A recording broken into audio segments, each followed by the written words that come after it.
আসসালামু আলাইকুম। কি অবস্থা সবার? আশা করি ভালো আছেন সবাই ইনশাআল্লাহ।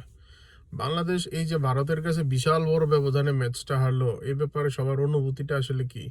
কেমন লাগতেছে? খুব উপভোগ করছেন না? রিয়েলিটিটা আমি বলি।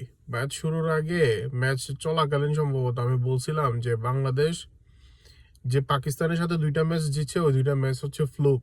টেস্টে বাংলাদেশ সাথে কনসিস্টেন্সি রাখে না। এতটা ভালো বাংলাদেশ না।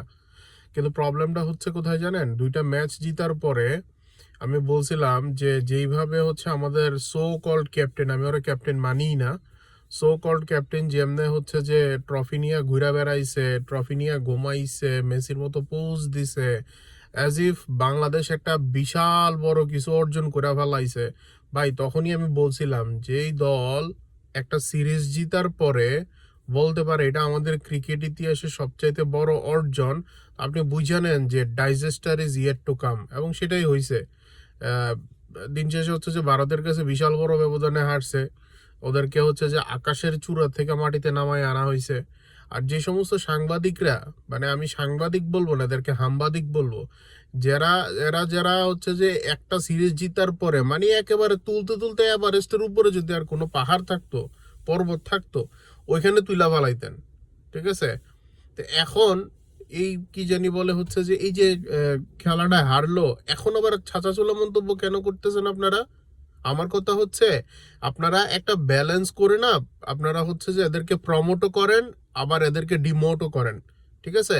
কোনো জিনিসেরই অতিরিক্ত কোনো কিছু ভালো না। তো এখন আমার কথা হচ্ছে যে যেই ডক্টর ইউনূস সাহেব থেকে শুরু করে সকল উপদেষ্টারা তাদেরকে পাকিস্তান সিরিজ জিতার কারণে যে বিশাল বড় এক সংবর্ধনা দিছেন, ঠিক আছে, এখন ওরা যখন ভারতের বিপক্ষে ম্যাচটা হারছে এবং সিরিজটাও হারবে 100% আপনি শিওর থাকেন, পরের ইনিংসে আর পরের ম্যাচে হয়তো বাংলাদেশ আরো শোচনীয় ব্যবধানে হারবে। যখন হারবে, আমার একটা দাবি হইলো যে ওরা বাংলাদেশে আসার পর আপনারা ওদেরকে তিরস্কৃত করেন। ভাই পুরস্কার যদি দিতে পারেন ভালো কাজের জন্য, ভালো রেজাল্টের জন্য এবং ভালো ফলাফলের জন্য, তো ওদেরকে তিরস্কার আপনি কেন করবেন না? The same player is playing. কারণ ওদের ভিতরে না ওই জিনিসটা ঢুকে গেছে, ও আমি তো হচ্ছে যে মানে গত ম্যাচে আমি ভালো খেলছি বা গত সিরিজটাতে আমরা আসলে জিতে গেছি, পরের সিরিজে খারাপ খেললেও অসুবিধা নাই।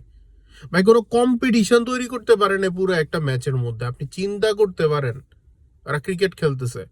তো আমি কখনো এদের প্রশংসা করি না, কারণ এদেরকে প্রশংসা, বাঙালি প্রশংসা ভাসলে কি হয় জানেন? ঘুমে ধরে।